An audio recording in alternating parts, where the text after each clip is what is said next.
Jackson and Ghost returned from scouting and crouched down next to Akira and his droid. He turned to look at the others. Kobe, Hina, and Fish were here with Juno and Blinky. Aside from them, it was just 2 Pistons, a volunteer that came with Kobe, and 2 Coalition soldiers, including Colonel Bohr. The rest of their forces were out there hiding. So many lives had already been lost, and they were going to lose more unless they could figure out a way to take out this seemingly immortal machine. Okami growled a moment before it clambered into view on the other side of the crater. Smoke drifted away from damage to the spiked shell. They had fired everything they had at it, but only managed to destroy one of the stingers and partially break 2 of the legs. Juno had even tried her transmitter on it to no avail. They were running out of options. I got an idea. We got any C4 left? Yes, but we can't get close enough to use it. I brought down a harvester with it. Trust me. Akira looked at him skeptically, but Jackson wasn't the type to lie. Let me try. I got unfinished business with that ugly bastard. Ghost, bring it over here. A few minutes later, Ghost set down a case. With their 3 final explosives, Akira looked out the window. They had to do something to stop this monster. I'm sorry about War Commander Kontos. I should have listened to his orders. Let me make up for it. If I die now, at least I can try taking that thing with me. Try not to die. I'll do my best.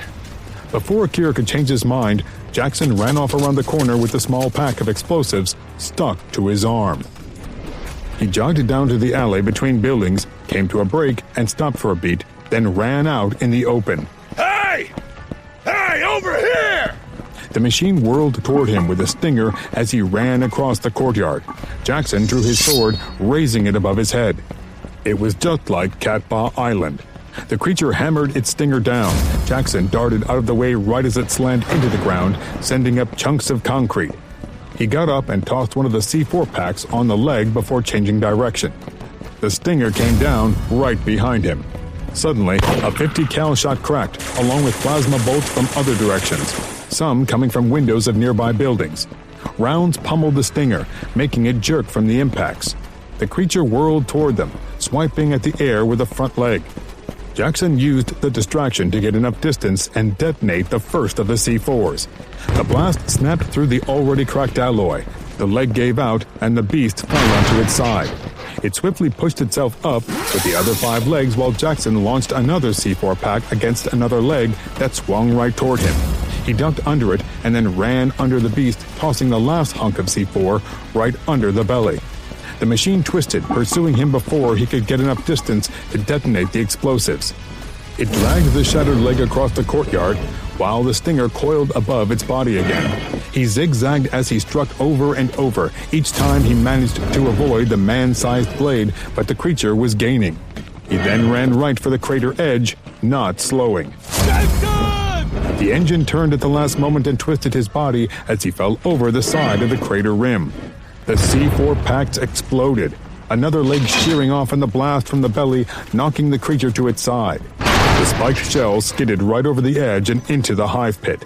A loud thud reverberated as the monster slammed against the bottom. They waited a minute, but Jackson still hadn't returned from the crater. Akira swallowed a lump in his throat, fearing the engine had sacrificed himself to stop the monster. We got more problems. Frost directed her sniper rifle at the sky to the southeast. 2 hunter ships blasted across the horizon. Reinforcements. A squadron of 6 praying mantis fighters fired past the larger transport ships. Ghost, Frost, you hold them back. I'm going to find Tadhg's team with Juno, Kobe, and the droids. They moved past in combat intervals, Akira sweeping the windows of the adjacent building, sky, and ground for hostiles. Okami sniffed the air, tail going down. Contact. Akira turned back toward the crater rim where he was aiming. A hand appeared over the side. Then another. A hulking figure pulled themselves up and out of the crater. Jackson pushed himself up and ran to the group. I don't believe it. Believe it. The anger Akira had harbored for Jackson was gone. Akira patted him on the back. Well done.